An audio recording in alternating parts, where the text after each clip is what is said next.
Hello friends, today we are going to study about the note making.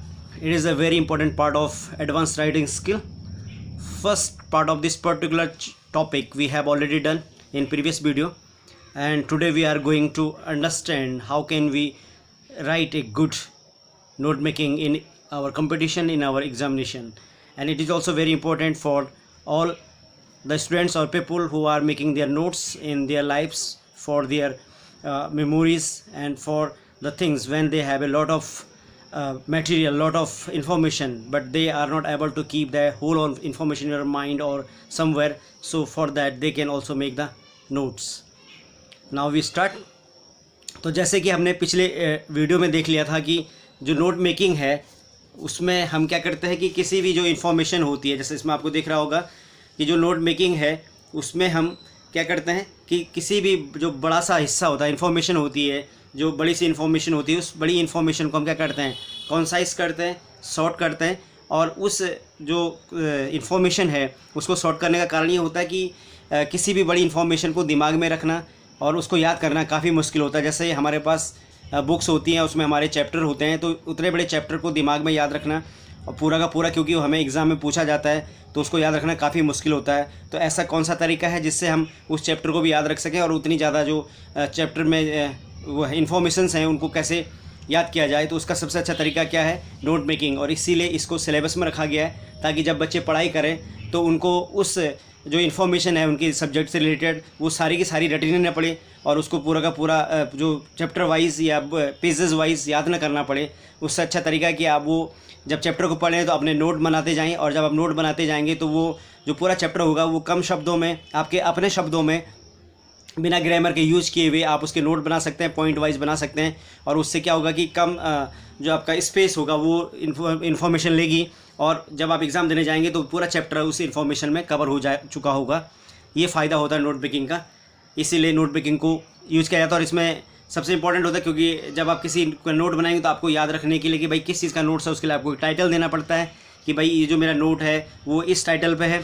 फिर उसको याद करने के लिए, क्योंकि इन्फॉर्मेशन बहुत ज़्यादा होती हैं, तो उस ज़्यादा इन्फॉर्मेशन को शॉर्ट करने के लिए आप क्या करते हैं, पॉइंट्स बनाते हैं। जैसे आपने एक मेन पॉइंट बनाया, मेन हेडिंग बनाई, फिर उसके बाद आपको लगता है कुछ और भी इंपॉर्टेंट पॉइंट्स हो सकते हैं तो आप उसकी सब हेडिंग बनाते हैं। फिर कभी आपको लगता है कि उस सब हेडिंग में भी कोई और उसके हिस्से हो सकते हैं, कुछ उसके और भी डिवीज़न हो सकते हैं, तो उसके लिए आप क्या करते हैं, फिर सब हेडिंग बनाते हैं। तो उस सब हेडिंग को हम सब हेडिंग कह देते हैं। सब हेडिंग की जो सब हेडिंग होती है उसको हम सब हेडिंग कह देते हैं। ये है आपका नोट मेकिंग।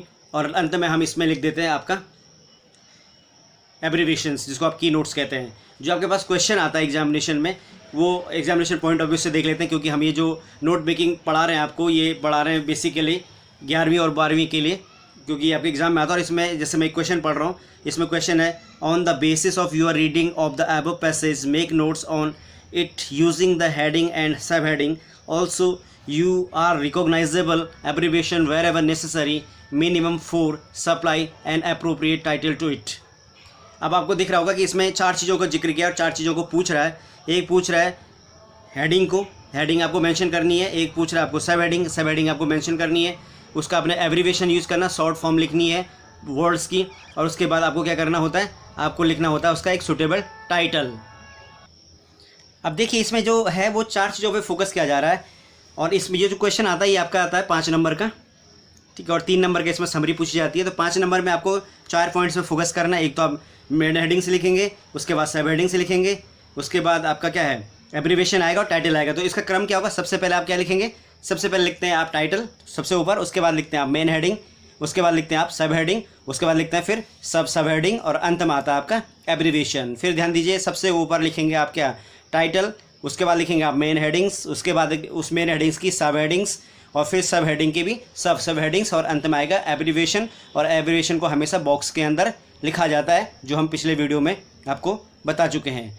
अब इसको पहले थोड़ा पैसेज पढ़ लेते हैं और इस एग्जाम्पल से देख लेते हैं कि हम कैसे इसको सॉल्व करेंगे। जब हमारे पास किसी एग्ज़ाम में कोई पैसेज आएगा तो उस पैसेज को हम कैसे सॉल्व करेंगे, तो उसका एक फॉर्मेट आपको दिखा रहा हूँ।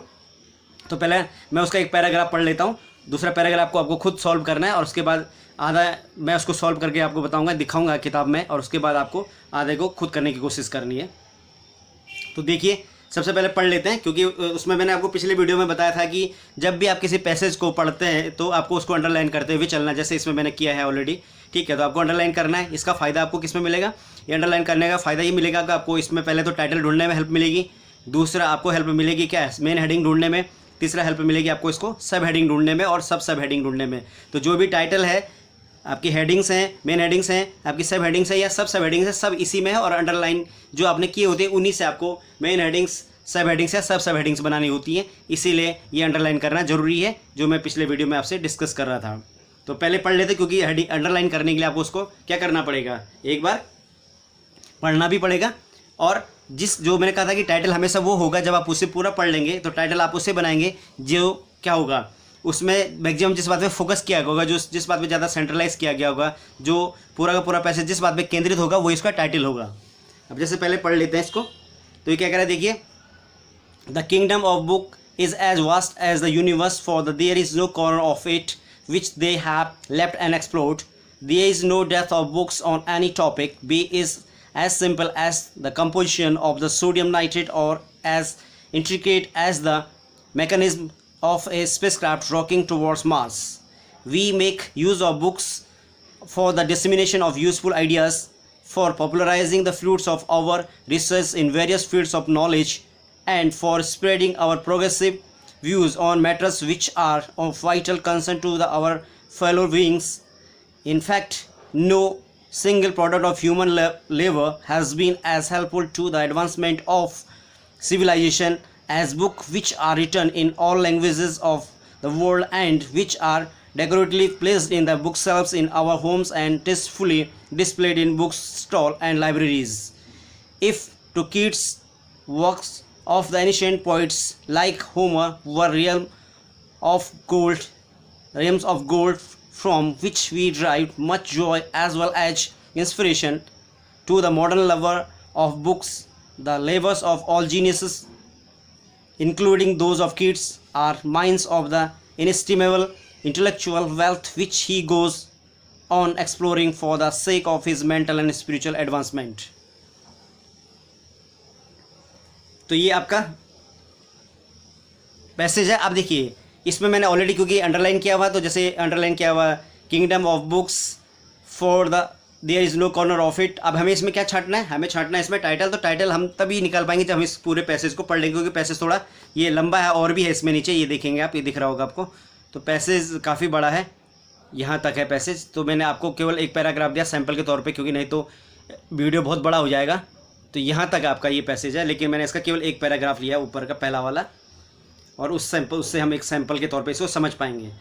अब देखिए, सबसे पहले हमें क्या करना है, टाइटल तो हम पूरा पैसेज पढ़ने के बाद ही कर पाएंगे, लेकिन अगर हम थोड़ा सा अगर इसको सैंपल के तौर पे लें, तो शुरू के ही अगर हम उसमें देखें, इस पहले पैराग्राफ में देखें, तो जो मैक्सिमम बातें की गई हैं वो बातें की हैं बुक से रिलेटेड, क्योंकि इसमें बात की गई है किंगडम ऑफ बुक्स की बात की गई है। इसमें बात की गई है कि जितने भी हमारे पास, चाहे वो बहुत ज़्यादा सिंपल सा मैटर हो, चाहे हम सोडियम नाइट्रेट को बनाने की बात करें, या चाहे हम बात कर रहे हो रॉकेटिंग साइंस की, मार्स के, तो उसके बारे में बुक्स हों, या अगर हम बात करें किसकी, आपका जो सिविलाइजेशन है उसके बात करें, उसके बारे में हमारे पास बुक्स होती हैं। और ये जो घरों लोगों की जो लाइब्रेरीज होती है, जो घर के बुक सेल्फ्स जो भरे होते हैं किताबों से, और चाहे हम होमर की बात करें, किड्स की बात करें, तो ज़्यादातर, और ये हमारे इंटेलेक्चुअली हमको स्ट्रॉन्ग करता है, हमको सिविलाइज बनाता है। तो ओवरऑल में सब जो फोकस किया गया, वो फोकस किया गया किताबों के ऊपर।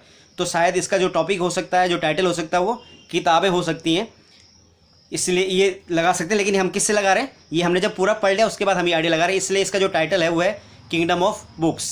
ये मैं अपनी तरफ से नहीं कह रहा हूँ, ये जो इस किताब में सॉल्व किया गया उसका तरफ कह रहा हूँ।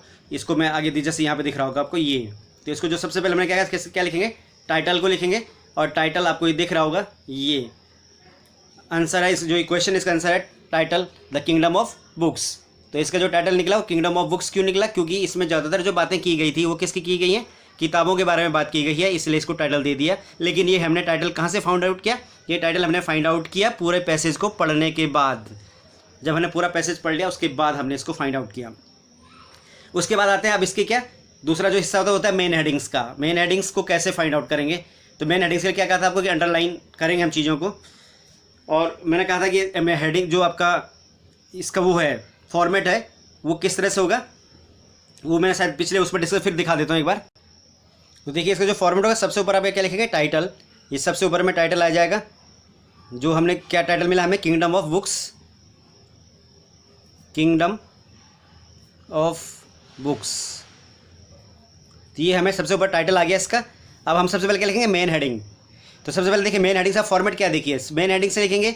उसके बाद जो सब हेडिंग होगी, ये मैंने जो लाइन खींची है इससे आपको पता चल रहा होगा, मेन हेडिंग्स हैं, ठीक है। उसके बाद जब हम उसकी सब हेडिंग मेन हेडिंग से लिखेंगे, उसके बाद क्या लिखेंगे, सब हेडिंग लिखेंगे। जो सब हेडिंग का स्पेस होगा वो मेन हेडिंग के नीचे, जब आप दूसरी लाइन से शुरू करेंगे जहाँ पे मेन हेडिंग खत्म होगी, उसके बाद जब दूसरी लाइन से आप सब हेडिंग लिखेंगे, तो जो मेन हेडिंग्स का पॉइंट है उसके ठीक नीचे आप सब हेडिंग का पॉइंट नहीं डालेंगे। सब हेडिंग का पॉइंट आप मेन हेडिंग के पॉइंट से थोड़ा स्पेस दे करके, जैसे यहाँ पे दिख रहा होगा ये मेन हेडिंग है, उसके बाद ये सब हेडिंग थोड़ा स्पेस छोड़ करके लिखा गया है, और यहाँ से शुरू करेंगे सब हेडिंग को लिखना।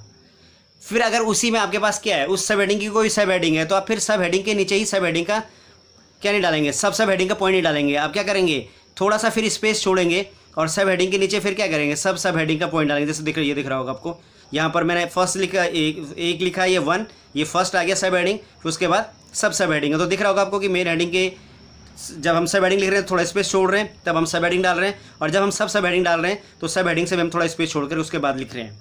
इसका एक फॉर्मेट ये होता है कि सबसे पहले मेन हेडिंग को एक लिखेंगे, फिर अगर आप उस पहले मेन हेडिंग की क्या बना रहे हैं, सब हेडिंग बनाए, तो उसको ऐसे दिखाएंगे 1, इस तरह से फर्स्ट, ये जैसे दिख रहा होगा सेकेंड, ये फिर थर्ड, ये दिख रहा होगा आपको थर्ड, तो देख रहे होंगे, ठीक है।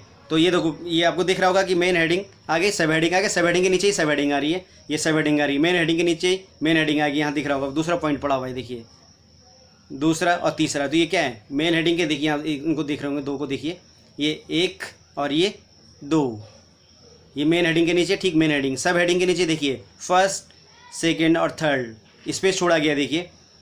उसके बाद दूसरे की भी देखिए, फर्स्ट, ठीक है, ये फर्स्ट वाली, ये यहाँ पे जगह ये नहीं है, ये फर्स्ट हो गई।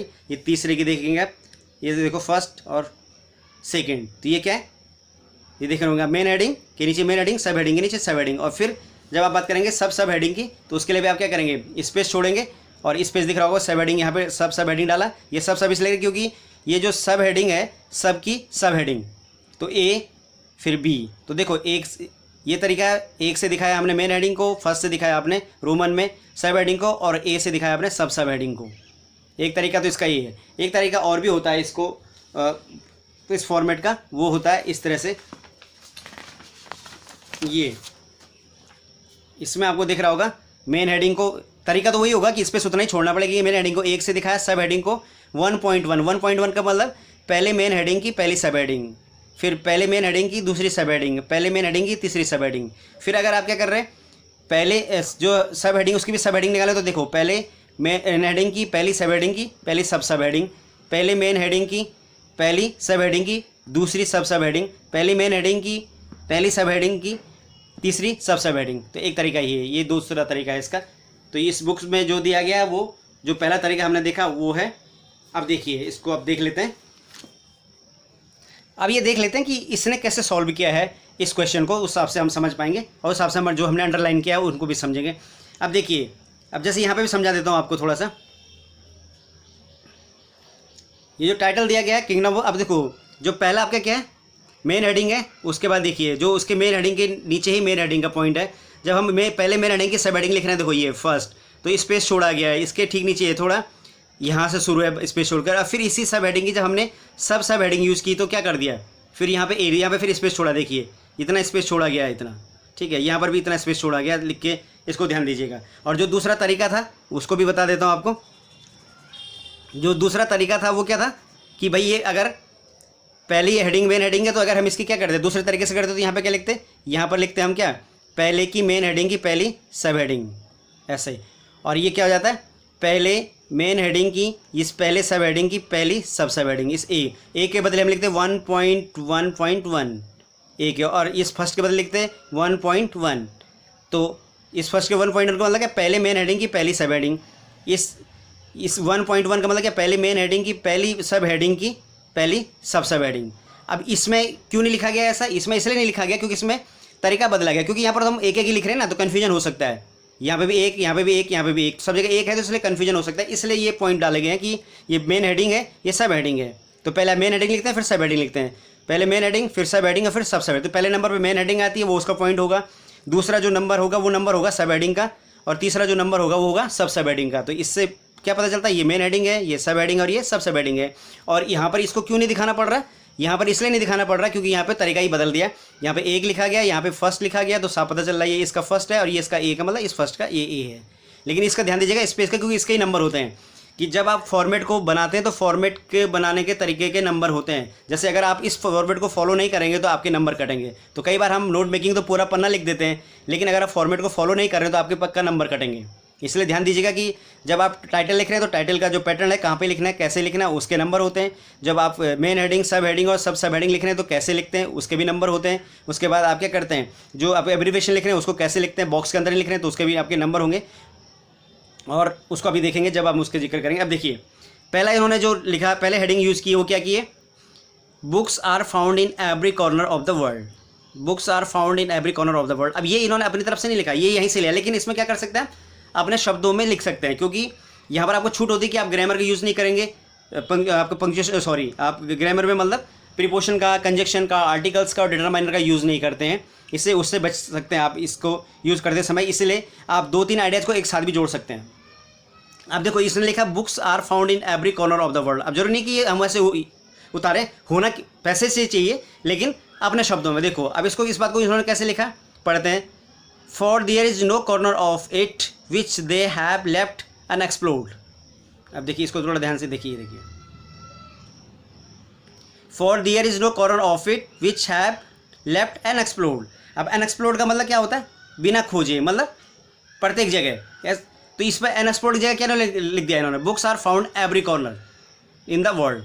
मतलब इन्होंने यहाँ लिखा कि देयर इज नो कॉर्नर, मतलब दुनिया में ऐसा कोई कॉर्नर, कोई किनारा नहीं है, विच दे हैव लेफ्ट, जो बचा हुआ अनएक्सप्लोर्ड, मतलब जहाँ हमने खोजा ना हो, जहाँ हमें किताबें ना मिली हो। मतलब पूरी दुनिया के हर कोने में क्या है, किताबें मिलती हैं।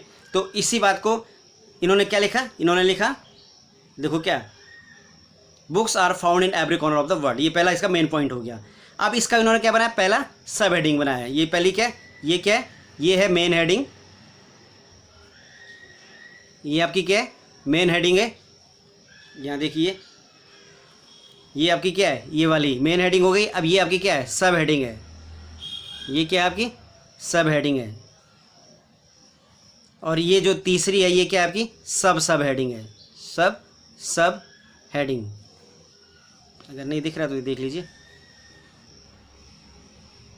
तो ये पहला क्या है, मेन हेडिंग। उसके बाद क्या आ गई, ये सब हेडिंग आ गई, ये वाला, और ये आ गया आपका सब हेडिंग। अब देखो, अब इस मेन हेडिंग की पहली सब हेडिंग क्या निकाली उन्होंने, ये निकाली उन्होंने, no scarcity of books on any topic. अब no scarcity of books on any topic, ये कहाँ से लिया गया, ये देखो, ये पैसेज को पढ़ा होगा, हमने अंडरलाइन किया है। तो इसने लिखा corner of it which they have left unexplored, ये तो मेन हेडिंग में आ गया। There is no depth of books on any topic. तो यहाँ लिखा no scarcity of books on any topic. यहाँ क्या लिखा, देयर इज नो, तो किताब जो पैसेज में लिखा है डेप्थ। डेप्थ का मतलब क्या होता है आपका, डेप्थ का मतलब है स्कैरसिटी। डेप्थ का क्या होता है, मतलब होता है स्कैरसिटी। इसका मतलब डेप्थ के ही सिनोनिम्स, पर्यायवाची को यूज किया गया है, ताकि जब एग्जामिनर आपकी कॉपी को पढ़े तो उसे लगे कि भाई आपने अपना दिमाग भी यूज किया है, आपने कॉपी पेस्ट नहीं किया, मतलब यहाँ से उठाया और यहाँ लिख दिया कॉपी में, ऐसा नहीं किया है, आपने अपना दिमाग लगा, आपकी वोकेबुलरी अच्छी है, ठीक है। और इससे आपको क्या एडवांटेज मिलेगा आपके नंबर्स में। तो उन्होंने लिखा कि there is no depth of books on any topic, ये इसके सब हेडिंग है। और इसको उस स्टूडेंट ने जो अपना दिमाग लगाया और उसने उसकी डेप्थ का, क्योंकि उससे सिनोनिम्स आता है, तो उसने लिखा no scarcity of books on any topic, मतलब किसी भी टॉपिक पे किताबों की कोई कमी नहीं है। स्कैरसिटी मतलब क्या होता है, अभाव, कमी। और डेप्थ का मतलब भी क्या होता है, कमी। तो केवल वर्ड चेंज कर दिया अपने ढंग से लिखने के लिए। और देख रहे होंगे आप, इसमें ग्रामर का यूज़ नहीं किया गया है, कोई भी कंजक्शन, आर्टिकल्स का यूज़ नहीं किया गया है। अब देखो फिर इसकी सब हेडिंग की sub heading, from simple topic to complex one. अब इसको भी कहाँ से लिया है, अब इसको फिर टॉपिक को देख लेते हैं। अब यहाँ देखा, यहाँ तक हमने there is no depth of books on any topic, ये क्या बना दिया उन्होंने, सब हेडिंग बना दी। अब सब क्या है, be it is as simple as the composition of sodium nitrate और as it integrate as the mechanism of the spacecraft rocking towards the Mars. तो यहाँ क्या कह रहा हूँ, from simple topics to complex. इसका मतलब क्या है कि ये जो सोडियम नाइट्रेट और एज इंटीग्रेट मतलब जो एक सिंपल सा टॉपिक है कि सोडियम नाइट्रेट का कंपोजिशन कैसे बनाते हैं, ये एक सिंपल है। और दूसरा कह रहा है कि रॉकेटिंग जो साइंस है, स्पेसक्राफ्ट की जो रॉकेटिंग साइंस है मार्स के लिए, मतलब मंगल पे हम कैसे रॉकेट को भेजेंगे, उसका कंपोजिशन वो थोड़ा डिफिकल्ट है। तो हमें दोनों तरह की किताबें क्या हो जाएंगी, उपलब्ध हो जाएंगी। तो इस लंबे से टॉपिक को ये जो क्या यहाँ से शुरू कर दिया कि यहाँ से as simple as the composition of sodium nitrate as integrate as the mechanism of the spacecraft rocketing towards Mars, इतने लंबे को उन्होंने क्या कर दिया, इसको इतना छोटा करके ये लिख दिया। क्या लिख दिया इन्होंने, लिख दिया यहाँ पे from simple topic to complex one, कि हम क्या कर सकते हैं, हमारे पास साधारण टॉपिक पे भी बुक्स अवेलेबल है और जो कॉम्प्लेक्स जो कठिन टॉपिक्स हैं उस पर भी किताबें, मतलब सोडियम नाइट्रेट को कैसे कंपोज करते हैं उसका भी हमारे पास, उसके लिए भी किताब उपलब्ध है, मतलब सिंपल टॉपिक के लिए भी किताब उपलब्ध है। और जो रॉकेट साइंस है मार्स की, उसको कैसे करते हैं, कैसे वो संभव हो पाया, उसके लिए हमारे पास किताब है। तो हमारे पास सिंपल टॉपिक भी किताब है और कॉम्प्लेक्स टॉपिक भी। तो इतना लंबे जो लंबा सा थोड़ा सा 1-1.5 लाइन का क्या था, जो आपका था 1-1.5 लाइन, तो उसको उन्होंने कितना लिख दिया, 2-3 वर्ड्स में ही क्लियर कर दिया। ये आपको दिख रहा था, इसकी सब हेडिंग को ही समझ रहे हो आपकी नोट्स को कैसे बनाना है आपको। उसके बाद आप देख सकते हैं आगे एक तो और ले लेते हैं, ये यहीं पर हो गया। देखो पहला मेन जो पॉइंट है वो यहीं पे खत्म हो गया, मेन हेडिंग, सब हेडिंग। अब ये मेन हेडिंग यहाँ पे खत्म। अब दूसरी मेन हेडिंग यूज़ कर रहे हैं। देखो तो जब दूसरी मेन हेडिंग यूज़ कर रहे हैं तो दूसरी मेन हेडिंग का पॉइंट दूसरे मेन हेडिंग के ही नीचे आएगा। अब उसको क्या बनाना, we make use of books, मतलब हम किताबों का यूज़ कैसे कर सकते हैं, कैसे करते हैं। तो इसको भी यहीं से लिया गया है। अब देखिए यहाँ तक तो ये खत्म हो गया था, Mars we make use of books, देखो यहीं से लिया, देखिए ये दिख रहा है आपको, we make use of books. तो इसको इन्होंने क्या बना दिया, यहाँ सामने ही है, देखिए ये we make use of books और we make use of books, इसको क्या बना दिया इन्होंने, मेन हेडिंग बना दिया। अब इस मेन हेडिंग की क्या सब हेडिंग, पहले सब हेडिंग देखिए, for the spread of useful ideas, कि हम मतलब किताबों का क्या यूज़ कर सकते हैं और कैसे बना सकते हैं। तो क्या कर सकते हैं हम, जो यूज़फुल आइडिया, जो अच्छे से विचार हैं, जो काम के विचार हैं, उनको हम कैसे स्प्रेड मतलब फैला सकते हैं। स्प्रेड का मतलब होता है फैलाना, हम उसको कैसे फैलाएंगे, ठीक है। तो इसके लिए किताबें यूज़ की जाती हैं कि जो अच्छे आइडियाज़ होते हैं उन आइडियाज़ को कैसे फैलाया जाए, उसके लिए हम किताबों को यूज़ करते हैं। ये इसकी सब हेडिंग है। अब ये पैसेज में कैसे लिखा हो गया था ये वाला सेंटेंस, तो यहाँ देख रहे होंगे आपको, we make use of the books for the dissemination of useful ideas. अब यहाँ क्या लिखा है देखो, डिसमिनेशन। अब जो डिसमिनेशन का मतलब होता है स्प्रेड ऑफ इन्फॉर्मेशन या नॉलेज, ज्ञान का प्रसार करना।